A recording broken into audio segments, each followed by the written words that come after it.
Alright, hello everyone and welcome back to my Fallout 4 Mod Spotlight series, where today we are having a look at the Flyable Personal Vertibird mod, which is being made by user PJ Mail. And what this glorious little piece of work looks to add into the game is a craftable vertibird that you yourself can actually fly. And I love this mod, as no more do you have to simply be a passenger in the vertibird while going from point A to point B. You can take the reins and take it wherever you want, and that is truly magnificent. So let's take a look at what all we do get here with the Flyable Personal Vertibird mod, and begin, of course, with how you get your hands on this thing.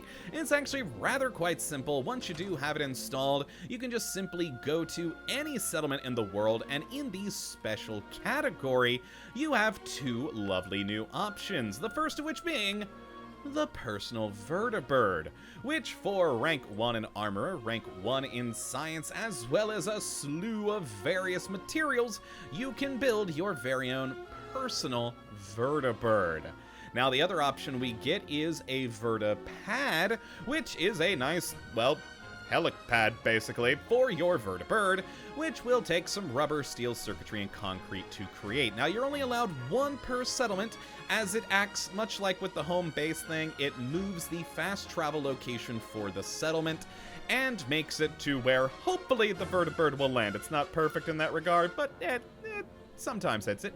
And as for the construction of the personal vertibird, as you can see there, it's quite a lot of different materials you do need, from oil, gear, steel, aluminum, circuitry, adhesive, glass, and most importantly, vertibird parts. Now, that doesn't necessarily have to be the case, though.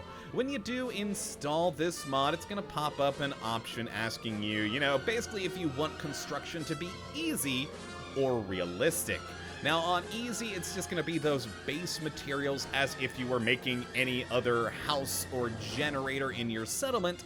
On realistic, though, it's going to require those vertibird parts, and you can acquire them at crashed vertibirds around the world, or you can buy them from Proctor Tegan on the Pridwin, which is a nice little option.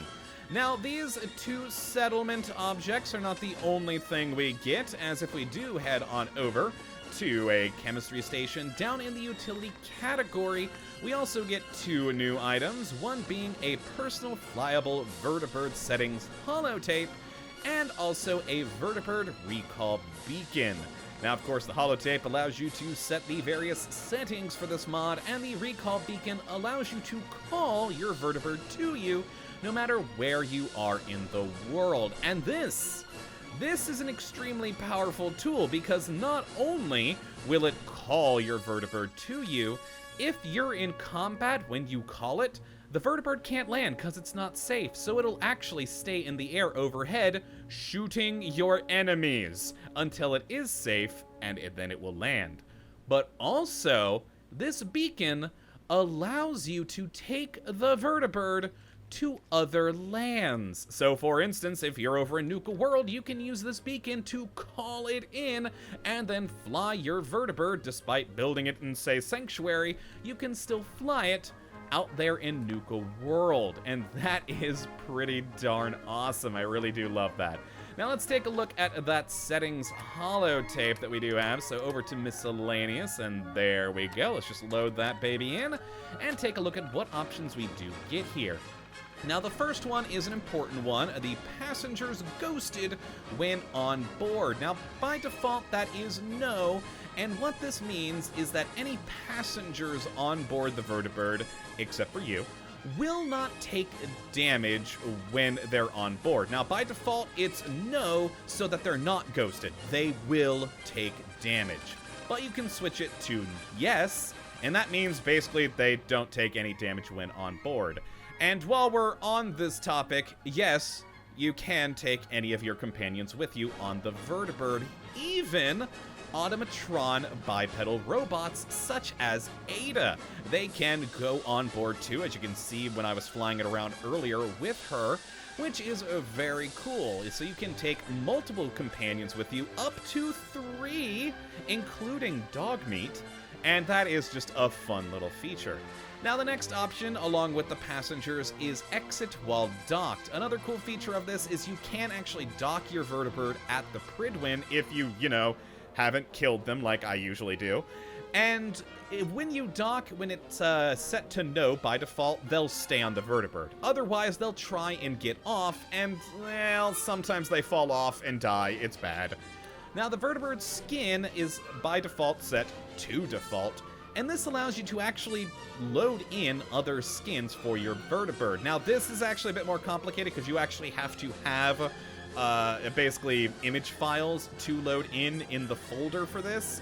I do not, so if I go to the custom one, it's actually going to be pink textures when we take off with the unique, so we'll just stick it to the default one here. Now next is the manual control key. Now by default when you get in the vertibird, it's going to be like a normal vertibird, but when you hit the manual control key, you take over. And it's set to ready weapon by default, but you can also switch it up there to the VATS key, which could be convenient, or backwards, and, you just got a couple of fun options in there. I personally have been leaving it to the, just the default ready weapon key, because that seems to be the best. And then finally, the minigun mod. Well, your passengers can shoot the minigun, which is awesome. And you can use the option in here to basically modify the minigun on the vertibird so it can have either no modifications, or you can change it to high accuracy. There's also, the next one here is explosive bullets, there's also cryo bullets, there's energy beam, and a few other things so that you can make the minigun more interesting and powerful. But that's enough for the various settings and whatnot. Let's actually go fly this freaking thing because, oh my god, we can fly a vertibird and that's just so cool. Now, once you do build a vertibird, to actually have it as your vertibird, you are going to have to get in it first after you build it. And there we go. Let's just load on in. And now this vertibird is activated for me, so if I did want to, I could, go into aid and use the vertibird recall beacon, and this vertibird will now come to us. If I don't get in the vertibird first after building it, this will not work. Now that we're in here, you can see we're just riding along as per normal, but if we hit ready weapon, so, R, boom, it's switched to manual flying, and if we go to third person so we can actually fly this thing, well, we're now in control of this vertibird. Look at me, I'm gonna turn over to the right. Alright, there we go, spinning in a circle, yay! And let's just kind of keep on turning, there we go. Let's actually start moving this thing forward. And yeah, I'm actually flying this. Now, as for keys for what you're doing, W is gonna move you forward, and it's gonna keep moving forward until you hit another button. Or you hit the end of the map. Now, the A and D keys will turn this thing left and right, as I'm doing now. And if we hit S, that is going to pop us into hover mode. And you can see there it tells us how high we're hovering up. And if we hit hover mode again, it will change the altitude.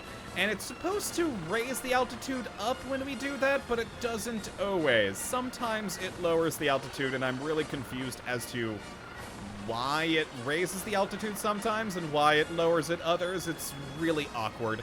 But there we go. We are in a hover again, and let's just continue flying. Let's turn this baby around and just sort of head around into the Commonwealth, enjoying our new beautiful vertibird.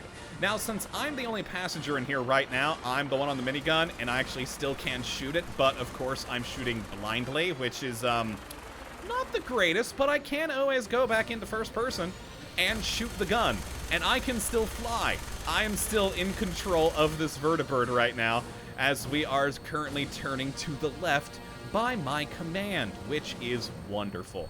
So yeah, you can still fly it when you are in the side cannon, but it is a lot easier to do it from the third-person mode.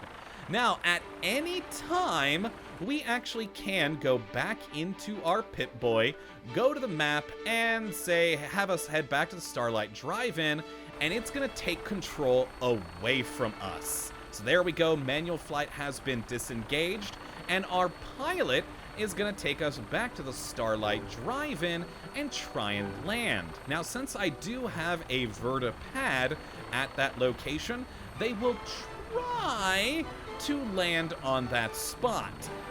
They're not always great with the accuracy. The larger and flatter the area, the closer they're gonna get, but it's kind of hit or miss, and as you can see, we've gone over and we're gonna land on the stage. But what's really cool, once we do land the Vertibird here and actually jump out of this thing, there we go, we're back in normal in the world.